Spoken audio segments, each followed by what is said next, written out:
It's hard to explain how I feel in this thing. You've opened my eyes, now I feel no shame. Where would I be, Lord, if not for your grace? Am I worthy? You told me that I can be just like you. You told me that I can be pure like you. I don't doubt your word, but it's hard to believe that I'm worthy.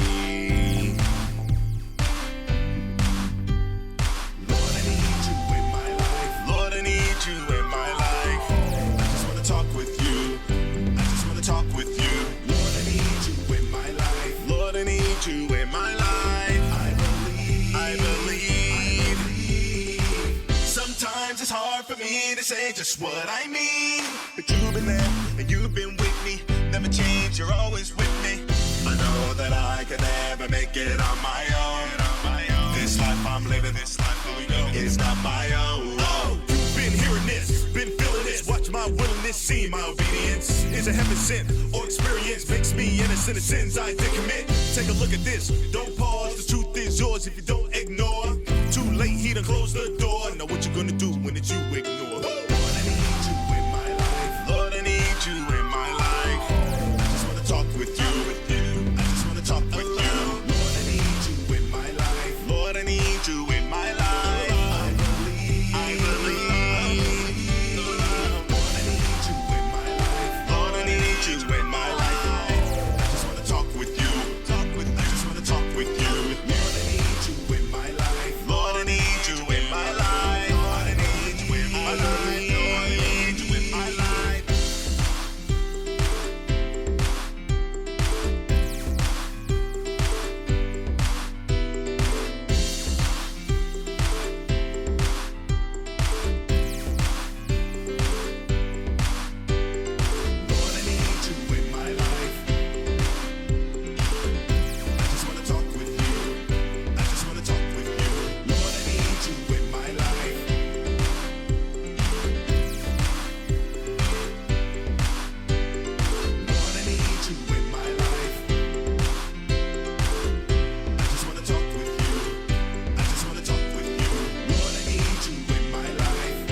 so grateful, I'm so thankful. You have given me everything and everything that you have given me all that I can need. All the good things that are in my life, it comes from you. I'm so grateful, I'm so thankful. I belong.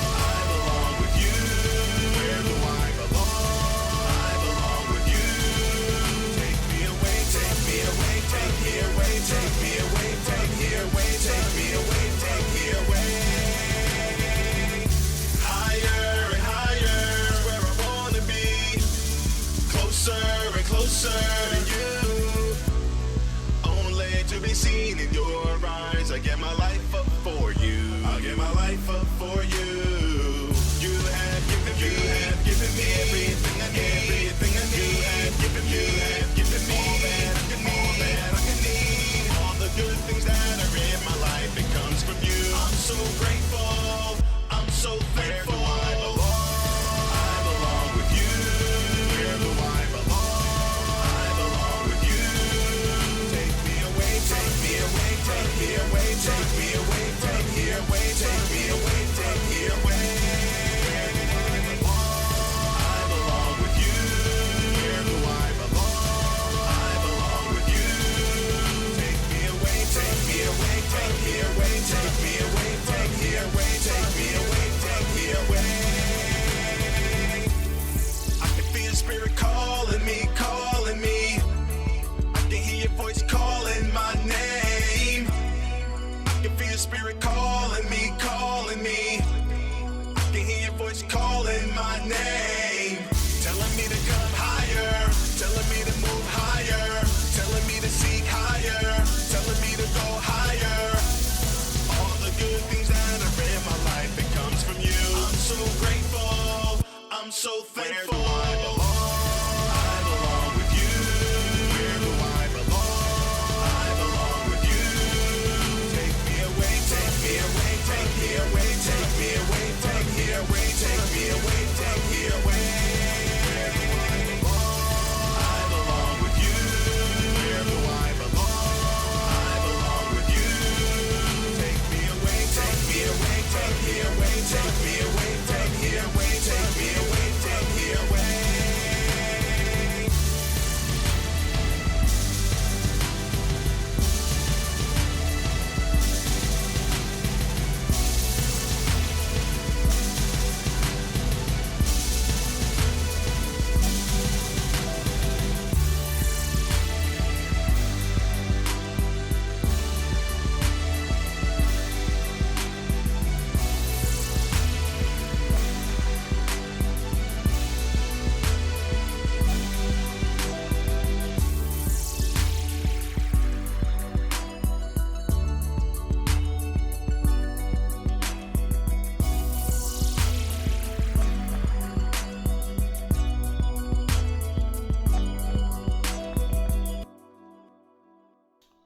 Well, all right, blessed people. Let me see. It is 6:58. I was going to play another song, but I figured since it's 6:58 and the transitions are already transitioning, so we might as well go ahead and get it started maybe a couple of minutes early. We may end a couple of minutes early. Anyway, if this is your first time tuning in, my name is Pastor Tommy Stevenson. We are on a series this month on Wednesday nights on discerning your calling.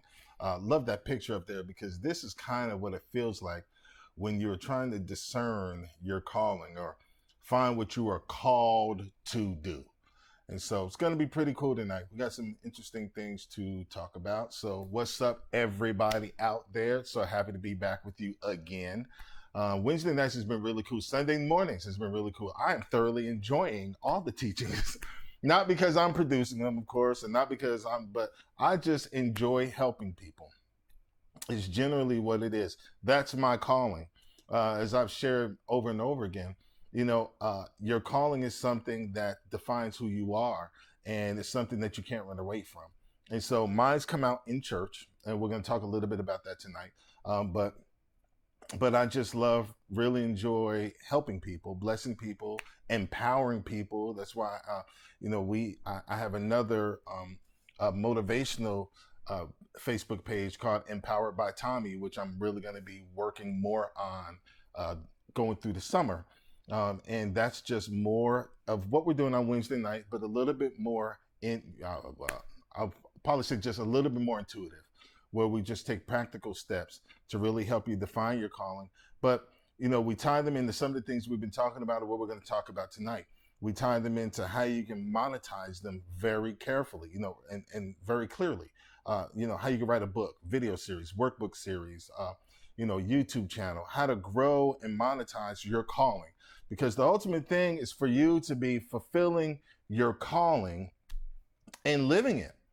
I mean, just doing what you love to do every day. One of the things that we have Deep Waters Community Church, we have Epipelagic Community Development Corporation, we have Empowered Integrity Corporation.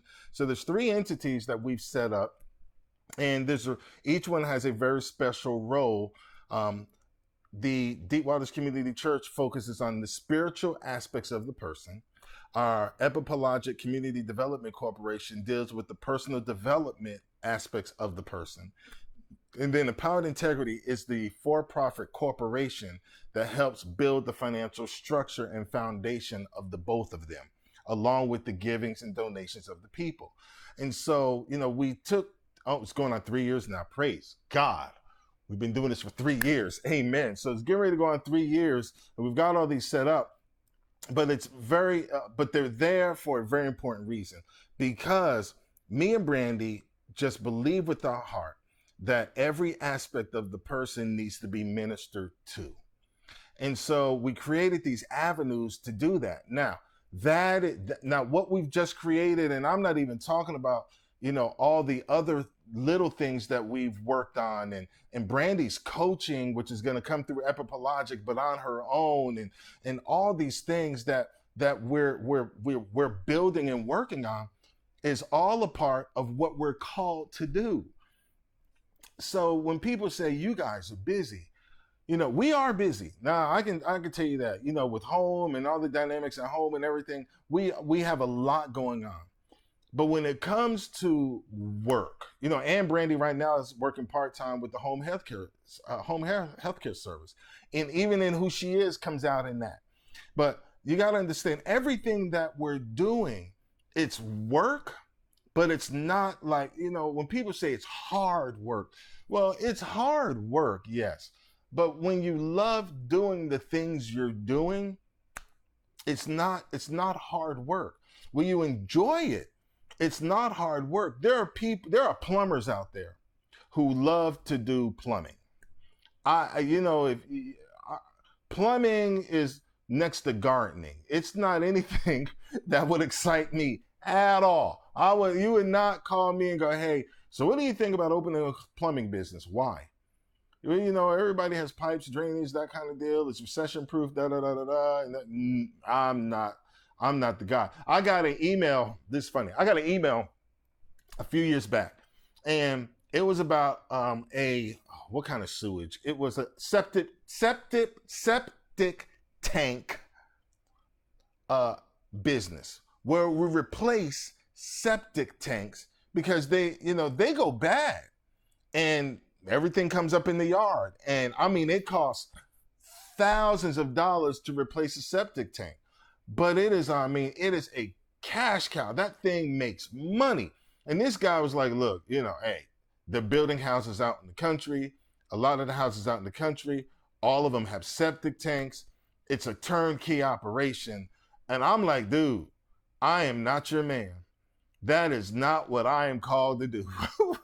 I could not find purpose in a septic tank business. Not at all. It wasn't my calling. And so, but there are other avenues that we work on. That's because we're called to do it, and it's not work. But there's somebody out there, I know somebody who has a plumbing business who loves that kind of stuff because that's his calling. He can find purpose in that. And so that's what we've been talking about. That's a great segue into what we've been talking about. All right, now one logistical thing real quick, because I'm pretty sure if you're in the state of Georgia and you're watching this, you heard that right now Governor Kemp has opened up for different things to be able, hair salons and nail salons and different things can open up. And then I think restaurants are opening up on Monday, and houses of worship can begin to go ahead and meet starting this weekend. D. Waters Community Church is not meeting this weekend. We got two reasons why. The first one is because they don't have this thing under control. We were out today. I went to the store a couple of times today, and people are out, no mask on, no gloves on. And they don't care. There's a lot more people out, and and they don't have this under control. We don't have it under control, and so because we don't have it under control, I'm just not excited to go, hey, let's all hang out and get back together, guys. I don't want to put my life, I don't want to put the life of my loved ones at risk. I don't want to put yours at risk. So D. Waters Community Church is not going to meet this week. The second thing is because the facility we're meeting in is saying the exact same thing I'm saying. Is like, look, we don't have this under control. Let's just wait a little longer. So we're just going to wait a little longer. And then once we make that decision on what we're going to do, we're going to go from there. Okay. All right. So Let's talk about your calling. Father God, bless this night, bless these words in Jesus' name, amen. I am excited about what we're going to talk about tonight. And there's a real big reason why, okay? One is because a lot of times when we're talking about what you're called to, okay, let me back up because I'm getting ahead of myself. Okay, first thing is this, all right? Your calling is a combination of your purpose, your passion, and your principles. Purpose, passion, and principles all gathered together, okay? And last week when I really focused on principles, it was interesting because my mom, who's a counselor, Brandy, who's a counselor, and the coach, they were both going, well, in the counseling world, they refer to your principles as values. And I was like, well, but they can't mean the same thing. And so when I looked up what's the meaning of your value, what's the difference between values and your principles? And maybe we'll talk about this more next week, I don't know. But values govern behavior, principles govern action is what they said. Value governs behavior, principles govern action. And I thought, okay, well, then your values definitely can undergird your principles and be combined in this. And so I don't know if I'm gonna throw values in there or not, but it was pretty cool to look it up because they were going, okay, you know, how does values fit in that? And I was able to figure that out, how your values fit in that. Values govern behavior, principles govern your actions. And that's why this works so perfect with your passions, your purpose, and your principles lined up to fulfill what you are called to do. All right. And so that was really cool. All right. Now, a couple of other things we've been talking about. Now, your calling is like your vision, where your purpose is like your mission. Okay. Your calling is your vision. Your purpose is your mission. So your calling, your vision, it'll never change. Now, your mission may change. You know, you may be excited about doing one thing at one particular time, and then that may change. So those things may change. Right now, you may find purpose in doing one thing, but then 5 years from now, you may find purpose in doing something else. But you will find that your calling still comes out in each thing you do. And so that's the thing that breaks through the confusion. I mean, the thing exciting for me and what I'm doing right now is because I'm going, okay, there are a bunch of things that I have on my table that I would love to work in, but I'm going, okay, so what am I? And then I got to go back. Okay, wait a minute. Find your calling in it. And if you can fulfill your calling in the purpose of what you're doing, then do it.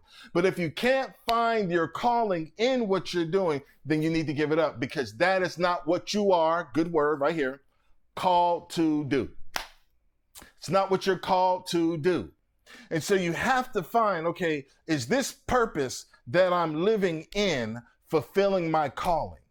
And if that purpose that I'm living in is not fulfilling my calling, then I have to let that purpose go. Because my ultimate goal is to be living and fulfilling my calling. That's the ultimate goal, is living and fulfilling my calling. This is good stuff already, and we just started. All right, 9 minutes in. Your calling is always to a people. And I can't reiterate this enough. You're always called to a people group, because it is the people that are calling you. All right. And here's a great picture that I like to put up each time with this. It's someone is calling you for help. And so it's the people that are calling you. It's that people group that's calling you. And so that is what calling means. It doesn't mean I'm calling. It means someone is calling me. Someone outside is calling to me. All right. And here's a couple of things that's pretty interesting real quick. Okay. Watch this. The first one is this. Google is the master at connecting callings. All right. Now watch how. What does Google search for? Other than ways to track you down and keep tabs on you so that they can advertise to you. But advertisement is really people checking to see if you are calling them. That's all it is. And so, but when you Google something, you are asking, you are calling for help. You're asking. You could Google, granite countertops. Okay, maybe you're remodeling your house. So you Google granite countertops. So you're asking Google, you're calling through Google. Google, hey, I'm calling for people who got pictures, who got granite countertops. And Google's going to answer that call, but they're just going to connect you to the people to fulfill that calling. That's what they're going to do. Oh my gosh. And this is hilarious because my Google just decided to go off because it heard me say, hey, Google. The phone is listening. That was kind of creepy. Okay. All right. So, but that's what it is. It connects people. So when you search, it's searching, but it's searching for people. You're calling to people and they're responding with an answer.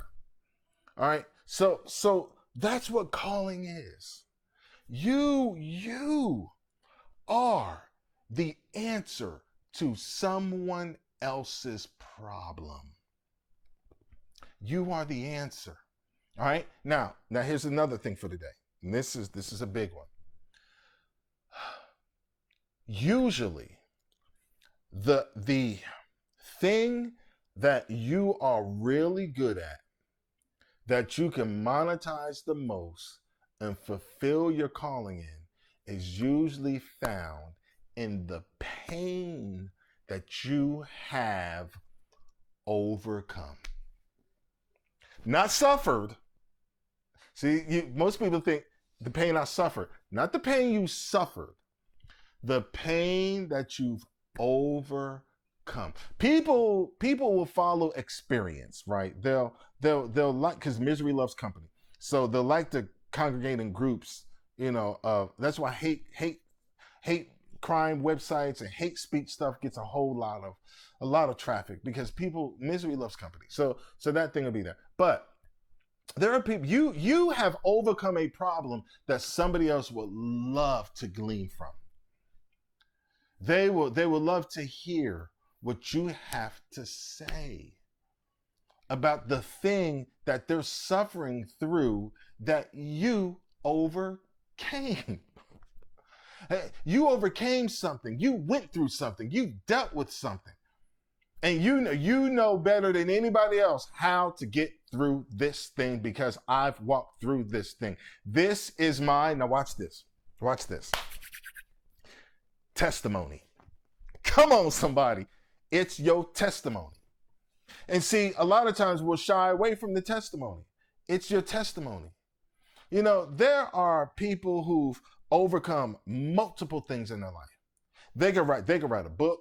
They can write a pamphlet. They can make a website. They can lead a support group. They can preach that thing. They can teach that thing. They've overcome something that they can go, look, I can tell you. I can tell you what I did. How I did that everything I just talked about, all of that they know how to do.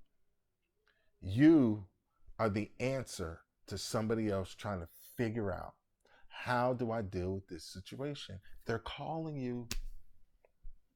Man, they're calling you. See, and so are you going to answer the call? All right. Couple of more things, guys. We're doing really good. Okay. Now check this out. There we go. All right. This is from Frank Powell. Why am I here?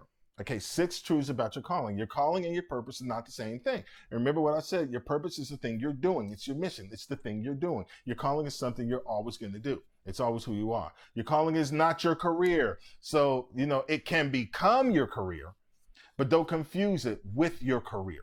Okay. Because you can do your calling without being in the career field that you're in. And most people want to confuse the two. All right. Number 3, there is more than one way to live out your calling. That's why I said you live on purpose, fulfilling your calling. You live on purpose, fulfilling your calling. You live on purpose, fulfilling your calling. I want to get that in your head. I'm living on purpose, fulfilling what I'm called to do. Number 4, your calling is not something you search for. It comes from within. It's not anything you don't search for your calling. It's something that you already are. It's innate in you. You can't shy away from it. You can't run away from it. You can't turn away from it. It's who you are.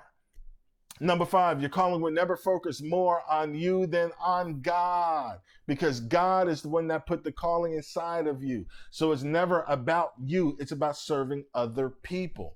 Your calling is more about daily obedience than a future position or realization. It's more about daily obedience than a future position or a realization.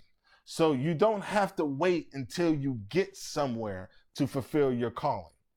You can begin to just walk in who you are no matter where you are. You can walk in where you are no matter where you are. And I said last week, you need to start where you can, with you can, who you can, and how you can. You just need the can the thing. You just need to get going. Just need to get started. You just need to get going. You just need to get started. You just need to get going. Somebody that I'm talking to right now is stuck. And they're stuck because, I'm getting ahead of myself. All right, let me back up. Okay, so I found this today. This is pretty cool. All right, and this is by Dr. Eugene K. Chow. And this is why most people never discover their calling in life. Why most people never discover their calling in life. That's what I was about to go to, because there's somebody out there stuck. Okay, and they're never fulfilling their calling in their life. They're stuck. Okay, so watch this. Let's go through these things. I think there's about 4 of them. Okay, number 1, you're afraid of stepping into uncertainty. Lord Jesus, no, she did not. Yes, she did. It's on the screen, Tommy. Look, you're afraid of stepping into uncertainty. Tom Hanks says a hero is someone who voluntarily walks into the unknown. And I love superhero stuff. And that's what heroes do. Voluntarily walk into the unknown. The biggest block in your own growth is fear. And the thing you fear most are things where you are not sure of the outcome. So here's the first question. What are you afraid of? What are you afraid of? Not sure of the outcome. I was looking at another study. Let me put the camera back up on me. So I was listening to another, I can't remember, probably webinar or something. And the guy kept saying at the very beginning, he said, all right, so we want you to work on your business and regardless of the outcome. Remove the outcome and just work. I was going, what in the world? Because there were so many things I began to know. I'm already perceiving the outcome, and my perception of the outcome is determining my work ethic today. Lord, have mercy up in here. My perception of the outcome is determining my work ethic today. So am I going to work on this? Am I going to work on that? How am I going to work on this? This new idea, that new idea, this thing, that thing. And I'm already determining the outcome. And because I'm determining that the outcome may be a failure, it's in changing the way I'm going to work on it today. I'm not gonna work on that idea. I'm not gonna work on that project. I'm not gonna work on that business. I'm not gonna search for that. I'm not gonna work on this. I'm not gonna do this. I'm not gonna do that, because in my mind I've already determined what the outcome is, and because the outcome doesn't look good, I've already decided I'm not gonna do it. I by default, we by default want someone else to tell us what to do and make it easy for us to do it. McDonald's behind the cash register. I mean, it's amazing. You go to a McDonald's, nobody can go to a McDonald's now, but remember back when you could, or any fast food restaurant, they got pictures of the menu. So it's so easy, anybody can virtually work the cash register. It's so easy that when the person gives you the money, put the money, or with debit cards, they just put the debit card in and they don't even have to exchange cash anymore. You don't even need to really know math anymore. Everything is done for you. We live in that society that fulfilling our calling, living on purpose, working through our passions, living by our principles, we want it to be the McDonald's microwave easy theory. And it doesn't come that way. It just doesn't come that way. And a lot of times that causes fear because we don't know the outcome and we don't move. That was the first one, y'all. Wow. What if I fail? What if people would think less of you? What if I go broke? All this fear makes you freeze. And as a result, you never, and watch the word, what she says, you never grow. Fulfilling your calling is about growth. Man, you never grow. Ooh, it's 7:21. All right, we may go a little long on this one, y'all, because this is really good. Okay, number 2, you don't create enough of the safe spaces you need. We're constantly bombarded with messages that tell us we need to look, act, or be a certain way in order to be happy and successful. Successful. The average person gets exposed to over 5,000 advertisements a day. And most of these messages are total bullcrap. Now, she said it, not me, it's written, okay? Bullcrap. It's all of these false promises given to us that causes us to portray ourselves in the way we think others want us to be so that we can fit in. The sad part is many of us find ways to fit in, but we never actually feel like we belong. There's a lot of people that don't feel like what they're doing, where they're involved in, is fitting in with them. But they won't move. They won't take action. They won't move out of fear. Wow. This person, Brent Brown, wrote this. Belonging is not fitting in. In fact, fitting in is the greatest barrier to belonging. Fitting in, I've discovered during the past decade of research, is assessing situations and groups of people, then twisting yourself into a human pretzel in order to get them to let you hang out with them. Belonging is something else entirely. It's showing up and letting yourself be seen and known as you really are. All right, listen, number 3. That's good. I can expound on that. Number 3. Here we go. All right. You stop searching for it and giving up. 80% of success is showing up. You've stopped searching for it and giving up. A lot of people fall into this category. I think this is second to fear. You just stop. Look, maybe I'll never find it. And you just give up looking. A lot of folks just give up looking for it. Now, this last one, number 4, this is a big one. Number 4, I gotta take a minute, because number 4 is the big one. It's the biggie. It's the major one, guys. Number 4 is a pretty serious one. So, are you ready? All right, here we go. Number 4.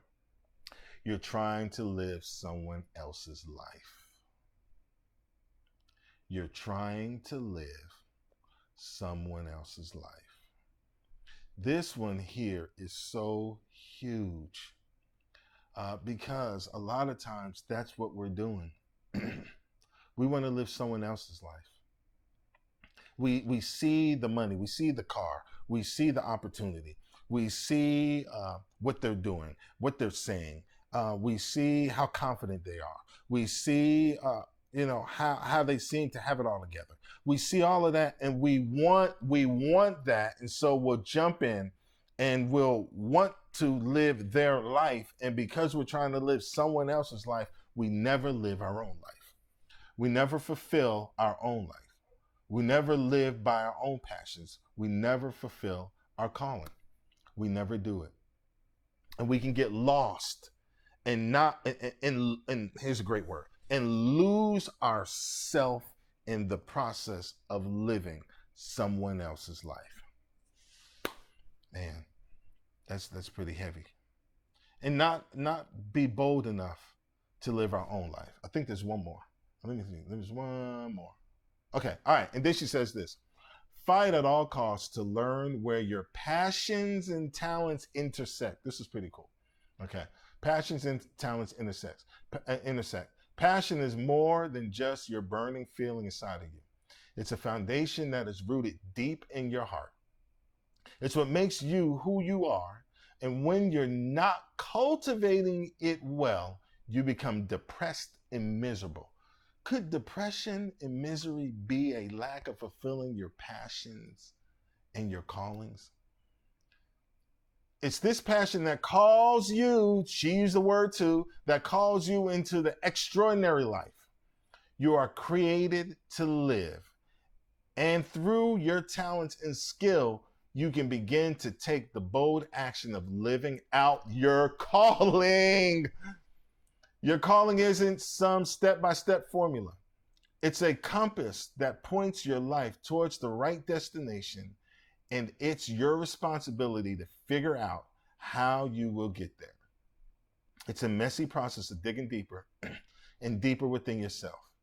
You'll fail plenty of times, but it's all those failures that will point you in the right direction. I shared this story last week, when the first time I taught, and it was in the outreach, and it was it was not good at all. But I got better. I stayed at it and I got better. I was fulfilling I just kept working on my calling.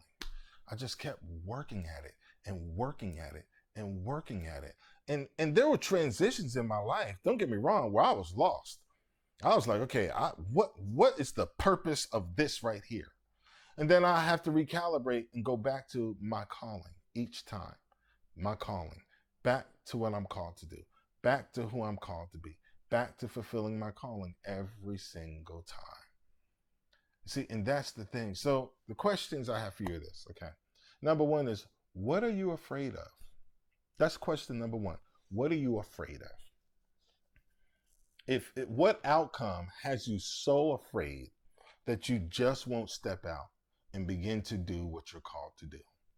All right. Number two is this. Okay. Number two is there something that you don't know that's preventing you from moving forward? Some of you may know what your calling is. You may know what your passions are, but you just don't know how to move forward. What is that don't know? What's that don't know? It's not in what you know. It's not in what you don't know. It's what you don't know you don't know. You got to find that out. So what's the you didn't know you needed to know piece? What is it that you don't know? Okay, so the first one, what you're afraid of. Second one is, what is it that you don't know that you don't know? The third one is this. What is and I've said this before and I want to add it to this, your Saturday night conversation. If you can sit around and talk and share and begin to help somebody else out, what would you be talking about? What would that conversation turn to? Forget, unless you really want to be a sports analyst or something like that, you'll forget sports, or I could talk about baseball all day. I could talk about, I can talk about the Atlanta Falcons. Well, no, really, I cannot talk about the Atlanta Falcons all day. Really, I can only talk about them. That's probably what I just did was probably as much as I could talk about the Atlanta Falcons right now. But I like football. I like sports. When I'm with my son, we talk about sports all the time. It's a great conversation. So, but what is it that you can talk about all day? If I'm with somebody, I'm always going to talk about how to empower them to move forward in their career, in their life, in their marriage, in their relationship, in their health. That's me and Brandy just innately do that. And so, what is your Saturday night conversation about? And then I'm gonna add number 4. All right, number 4 is a big one. What pain have you overcome? What pains have you overcome? I think number 4 is the big secret. Number 4 is the big secret. What pains have you overcome? If you can answer those 4 questions, then you can turn those things into anything to help somebody else.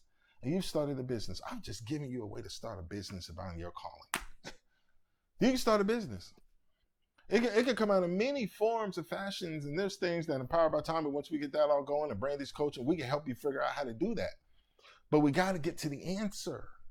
We got to get to the answer so we can figure out how do we turn this into what we can do for the rest of our life.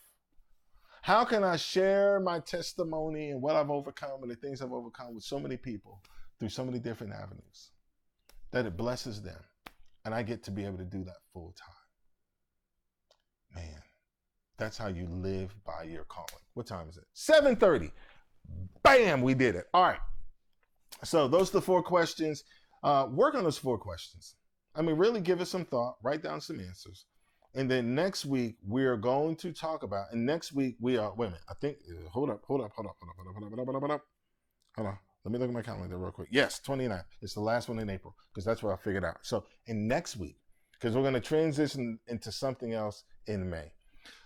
But next week, I really want to focus on materializing that calling. How to materialize it. Literally take what you're writing down and then turn it into something. Materialize it, manifest it, turn it into something. It's going to be good. Hope y'all enjoyed that. I enjoyed sharing it with you. Thought there was a lot of meat in there, and man, we ran right up to 7:31, but we started a little early, but it was pretty powerful in my opinion. But hey, I hope you enjoyed that. Hope you had a great time. Join us on Sunday, Facebook Live, and on YouTube, and on our webpage. Aaron Landry's doing an amazing job hooking us all up. So check us all the way across the board. We'd love to see you. And as always, I like to say, let's go deep, fulfill your calling, walk in your purpose, and be blessed. Y'all have a wonderful, wonderful night. God bless.